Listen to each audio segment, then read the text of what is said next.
요즘 AI 산업 얘기하면 다들 엄청난 칩 얘기만 하잖아요. 근데 사실 판도를 바꾸는 게 꼭 그런 거대한 것만은 아니거든요. 여기 정말 아주 작은 부품 하나가 있는데, 와, 그 영향력이 진짜 장난이 아닙니다. 이 거대한 AI 혁신 뒤에 숨겨진 작은 거인에 대한 이야기, 지금부터 한번 파헤쳐 보겠습니다. 자, 여러분, AI 혁명 하면 뭐가 제일 먼저 떠오르세요? 아마 대부분은 엔비디아의 그 엄청난 칩, 그쵸? 근데 말이죠, 진짜 게임 체인저는 어쩌면 우리가 잘 모르는 전혀 다른 곳에 숨어 있을지도 모릅니다. 과연 그 숨겨진 열쇠가 뭘까요?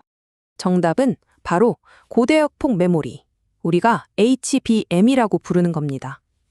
이게 뭐냐면 여러 개의 메모리 칩을 아파트처럼 수직으로 착착 쌓아 올리는 거예요. 그러면 데이터가 오가는 길이 그냥 고속도로 수준으로 어마어마하게 넓어지는 거죠. 진짜 데이터에 마천루를 짓는다고 생각하시면 돼요. 그런데 이 마천루를 짓는데 정말 결정적인 역할을 하는 뭔가가 있다는 거죠. 그렇죠. 모든 위대한 이야기의 시작엔 어떤 문제가 있기 마련이잖아요. 이 AI 산업도 예외는 아니었습니다. 아주 거대한 생산 문제에 딱 부딪히게 된 거죠. 자, 바로 여기서부터 오늘 이야기가 시작됩니다.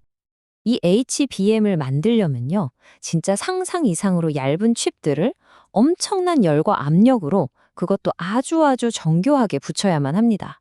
이 기술을 열 압착 본딩, TC 본딩이라고 부르는데요. 바로 이 과정이 HBM 생산의 성공이냐 실패냐를 가르는 가장 중요하고 어려운 관문이라고 할 수 있습니다. 그런데 여기에 아주 큰 문제가 있었어요. 아니, 머리카락보다도 얇은 칩들을 단 하나의 오차도 없이 쌓아 올린다? 이게 말처럼 쉬운 일이 아니었던 거죠. 결국 이 공정이 너무 비효율적이다 보니까 AI 칩 생산 전체의 발목을 꽉 잡아버리는 거대한 병목 현상을 만들어버린 겁니다. 바로 그때였습니다. 이 거대한 문제를 우리가 해결하겠다 하고 나선 기업이 딱 등장합니다. 꼭 다윗이 골리앗에 맞서는 것처럼 말이죠.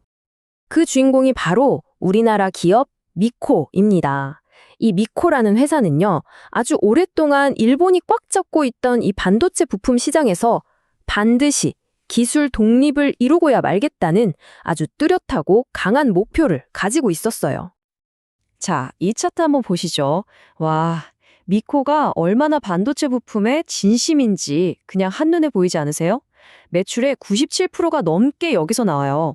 그야말로 다른 건 쳐다도 안 보고 한우물만 제대로 파는 그런 전문 기업인 거죠. 그리고 드디어 오랜 노력 끝에 이 판을 완전히 뒤집어 버릴 결정적인 기술 혁신이 탄생합니다. 네, 맞습니다. 드디어 오늘 이야기의 클라이맥스에 도착했습니다. 그전까지는요, 전부 일본산 히터를 썼거든요. 근데 이게 문제가 뭐냐면 크기가 너무 작은 거예요. 그래서 이 동그란 웨이퍼 전체를 한 방에 가열할 수가 없었어요. 그러니까 어떻게 해요? 도장 찍듯이 여기 찍고 저기 찍고 여러 번 반복해서 열을 가해야만 했죠.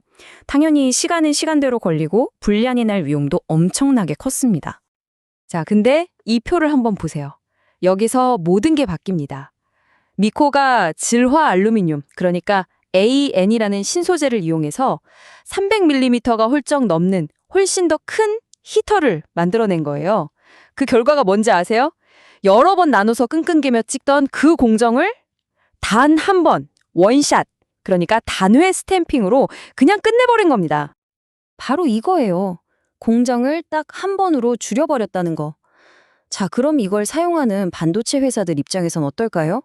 말 그대로 생산성은 폭발적으로 늘어나고 원가는 확 줄어들고, 와, 이건 뭐 엄청난 가치를 선물 받은 거나 마찬가지죠. 자, 그럼 궁금해지죠? 이 놀라운 기술 혁신이 과연 돈으로는 얼마나 벌었을까? 어떻게 폭발적인 재무적 성공으로 이어졌는지 숫자로 직접 확인해 보시죠. 이 원샷 치터 기술 딱 하나가요, 미코의 손익계산서를 정말 말 그대로 완전히 극적으로 바꿔놓았습니다. 이 그래프가 진짜 모든 걸 말해줍니다. 2023년에 영업이익이 211억 원이었어요. 그런데 2024년 전망치를 한번 보세요. 얼마죠? 무려 849억 원입니다. 이게 말이 되나요? 정말 어마어마한 점프죠. 작년보다 무려 플러스 302% 성장. 와, 이 숫자 하나가 기술 혁신이 가진 힘이 얼마나 대단한지를 그냥 그대로 보여주는 겁니다. 물론 이렇게 좋은 이야기만 있을 순 없겠죠.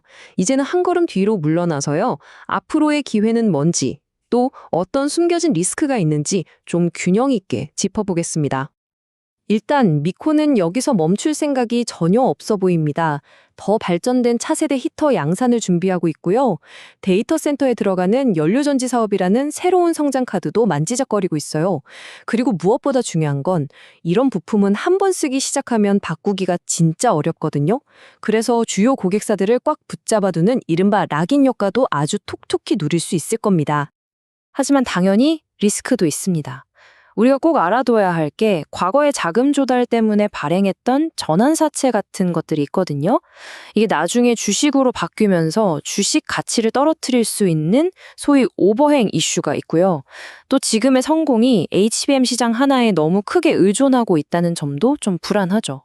그리고 신제품 경쟁은 뭐 말할 것도 없이 치열할 거고요. 원문 자료에 나온 이 한마디가 어쩌면 가장 큰 리스크를 딱 짚어주는 것 같습니다. 만약에 HBM을 만드는 공정 자체가 이 열압착 방식이 아닌 완전히 다른 기술로 넘어가 버린다면 이 주식은 피해야 한다.